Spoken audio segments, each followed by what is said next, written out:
High বন্ধুরা, কেমন আছেন? আমার নাম সুমন।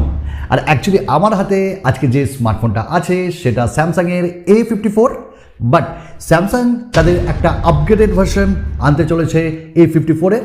আর সেই স্মার্টফোনটা একটা পয়সা বসুল স্মার্টফোন হতে চলেছে। এমন কিছু দুর্দান্ত ফিচার স্যামসাং তাতে প্রোভাইড করছে যেটা আইফোনে বিদ্যমান।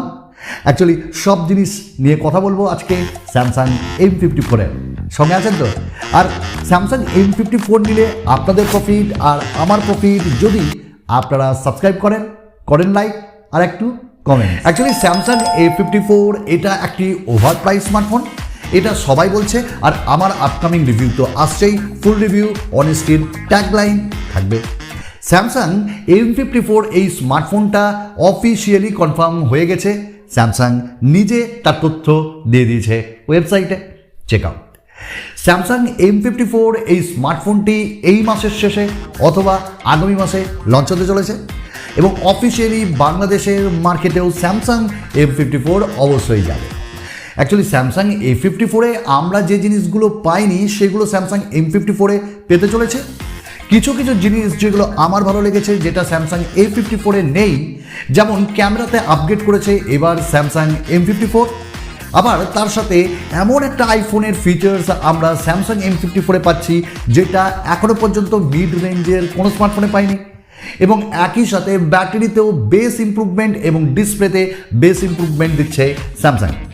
স্যামসাং M54 যদি আমরা ওয়েট অ্যান্ড থিকনেস নিয়ে বলি তাহলে এটি যেটা সামনে এসছে সেটা হলো 190 গ্রামের এর ওজন বা 199 গ্রাম। অ্যাকচুয়ালি হাতে তো আমার এই স্মার্টফোনটা নেই, তবে স্যামসাং যে A54 তার থেকে একটু ভারী হবে। স্যামসাং M54-এর যদি থিকনেস বলি তাহলে ওটা 8.4 mm এর কাছাকাছি, তো বেশ পাতলা হতে চলেছে। তো স্যামসাংয়ের যে একটা ফিচার্স আমার ভালো লেগেছে M54-এ তারা ইনক্লুড করেছে সেটা হলো যে এতে নাকি ই সিম সাপোর্ট করবে। আর আমরা প্রত্যেকেই জানি আইফোনের যে ফিচার্স ই সিম সেটা কিন্তু দাম অনেক বেশি যদি আমরা ইউজ করতে চাই। তো M54-এ for the first time Samsung S সিরিজের মতন জেড সিরিজের মতন দিতে চলেছে এবং এই ই সিম সাপোর্ট করবে ডুয়াল, অর্থাৎ দুটোই। ভালো লেগেছে এইবার স্যামসাং M54-এ আমরা হাইব্রিড সিম স্লট পাচ্ছি। দ্যাট মিনস ভালো করে জানেন যে এতে দুটো সিম বা একটা সিম একটা মাইক্রো SD কার্ড ব্যবহার করতে পারবো। 8 GB র্যাম থেকে এটি শুরু হচ্ছে, 128 GB এবং 256 GB। অবশ্যই স্যামসাং গ্যালাক্সি M54-এর আনবক্সিং অ্যান্ড রিভিউ আমরা তো নিয়ে আসবো। স্যামসাং M54 এবার ডিসপ্লেতে কিন্তু A54-কে বিট করছে। তার কারণ একটাই, এবার কিন্তু ডিসপ্লে সাইজটা বেড়েছে। স্যামসাং A54-এ আমরা 6.4 ইঞ্চেসের ডিসপ্লে পেয়েছিলাম, M54-এ কিন্তু 6.7 ইঞ্চেসের ডিসপ্লে। একটা ছোট্ট পাঞ্চলো দেওয়া আছে, 120 হার্টসের রিফ্রেশ রেট এবং সুপার অ্যামোলেড। তার কিন্তু স্যামসাং তাদের কর্নিং গরিলা গ্লাস 3 থেকে অনেকটাই এগিয়ে এসছে। মানে আগেকার যে স্মার্টফোনগুলো ছিল স্যামসাংয়ের তাতে আমরা কর্নিং গরিলা গ্লাস 3 পেতাম, এবার স্যামসাং কিন্তু কর্নিং গরিলা গ্লাস 5 স্যামসাং M54-এও দিয়েছে। আমরা A34-এও পেয়েছি, A54-এও পেয়েছি কর্নিং গরিলা গ্লাস 5কে, যার জন্য প্রোটেকশন লেভেল একদম সুপার ফাস্ট। স্যামসাং M54-এর যে বেজেলসগুলো ওগুলো বেশ কম এবং দেখতে কিন্তু সিমেট্রিক্যাল লাগছে, ইভেন বেজেলস আমরা এটাকে বলতে পারি। স্যামসাং M54-এর যে ডিজাইন অ্যান্ড বিল্ড কোয়ালিটি ওটা কিন্তু A54-এর থেকে একটু কম।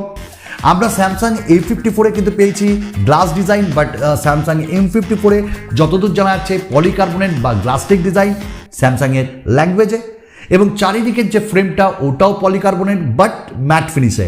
Different kind of colours already চলে এসছে সামনে, তার মধ্যে আমার হোয়াইট কালারটা বেশি ভালো লাগছে, যেটা হয়তো কালার চেঞ্জ করতে পারে, মানে একটু রোদে রাখলে। স্যামসাং M54-এ এখনও যেটা আমরা পাচ্ছি না সেটা হলো ইন ডিসপ্লে ফিঙ্গারপ্রিন্ট স্ক্যানার, যেটা A54-এ বিদ্যমান, বাট M54-এ এবার কিন্তু সাইডে ফিঙ্গারপ্রিন্ট স্ক্যানার। ওয়াইড বাইন L1-ও থাকছে, HDR10-এর সাপোর্টও থাকছে, ডলবি সারাউন্ড এবং ডুয়াল স্পিকার। A54-এর ডুয়াল স্পিকারটা আমাদের প্রচণ্ড ভালো লেগেছিল, আশা রাখবো স্যামসাংয়ের কাছে M54-এর ডুয়াল স্পিকারও দুর্ধর্ষ হবে। এবার যদি পারফরমেন্সের কথাই বলি তাহলে হ্যাঁ, স্যামসাংয়ের নিজস্ব প্রসেসর, নিজস্ব ক্ষেতের ফসল Exynos 1380, যেটা একটা 5nm টেকনোলজির প্রসেসর। আমরা একটু ভেতরে যাই, এই 5nm টেকনোলজিটা অ্যাকচুয়ালি কি? আমরা স্যামসাংয়ের যে এক্সাইনোস 1380 সেখানে A78 যেটা পাই আর A58 এই দুটো কোর একটা 2.4 গিগাহার্টসে ক্লক থাকবে, একটা 2 গিগাহার্টসে, যার জন্য পারফরমেন্স ঠিকঠাক দেবে। বাট কেউ যদি ভাবে যে এটা গেমিংয়ের জন্য একদম তুখর, ওটা ভুল, কারণ এর অন্তত বেঞ্চমার্ক স্কোর প্রায় 5 লাখের ওপর আসবে। আমরা A54এও দেখেছি। তো অবশ্যই মিডিওকার এবং যারা হালকা ফুলকা গেমিংয়ের জন্য নিতে চায়, স্যামসাংয়ের ভরসা পেতে চায়, তাদের জন্য স্যামসাং M54 আমরা LPDDR4X র্যাম টাইপ তো পেয়ে যাচ্ছি, আর স্যামসাং দিচ্ছে UFS 2.2 স্টোরেজ টাইপ। তো স্টোরেজ টাইপের জন্য রিড অ্যান্ড রাইট স্পিডটা আশা করি ভালো পাবো। ক্যামেরাতে এবার তুখর করছে স্যামসাং, কারণ 108 মেগাপিক্সেলের ক্যামেরা তারা প্রোভাইড করেছে স্যামসাং M54-এ এবং OISও দিয়েছে। লো লাইটে OISও ভালো কাজ করবে, বাট ভিডিও রেকর্ডিংয়ে কতটা কাজ করবে ওটা তো হাতে এলে বলবো। এবং OIS-এর জন্য আমরা যে একটা স্থির ভালো লো লাইটে ছবি সেটাও পাবো। এবং এই যে 108 মেগাপিক্সেলের ক্যামেরা, এটা কিন্তু পিক্সেল ভিনিং এবং স্যামসাংয়ের নিজস্ব অমনি ভিশন এইটা প্রোভাইড করা হয়েছে অ্যাজ এ সেন্সার। 8 মেগাপিক্সেলের আল্ট্রা ওয়াইড এখানে একটু কমিয়ে দেওয়া হয়েছে, আর 2 মেগাপিক্সেলের ম্যাক্রো সেন্সার, সামনে 32 মেগাপিক্সেল এবং 4K video recording up to 30 FPS আমরা করতে পারবো। ব্যাটারির ক্ষেত্রে স্যামসাং কিন্তু প্রোভাইড করছে 6000 mAh ব্যাটারি, A54-এ পেয়েছিলাম 5000, তো অলরেডি একটু বাড়িয়ে করা হয়েছে। এবং 25 ওয়াটের ফাস্ট চার্জিংকে এটা সাপোর্ট করবে, যদিও স্যামসাংয়ের ভাষায় এটাকে 25 ওয়াট বলে পরিচিতি লাভ করেছে। এবং তার জন্য আমরা ফাস্ট চার্জিং ঠিকঠাক করতে পারবো।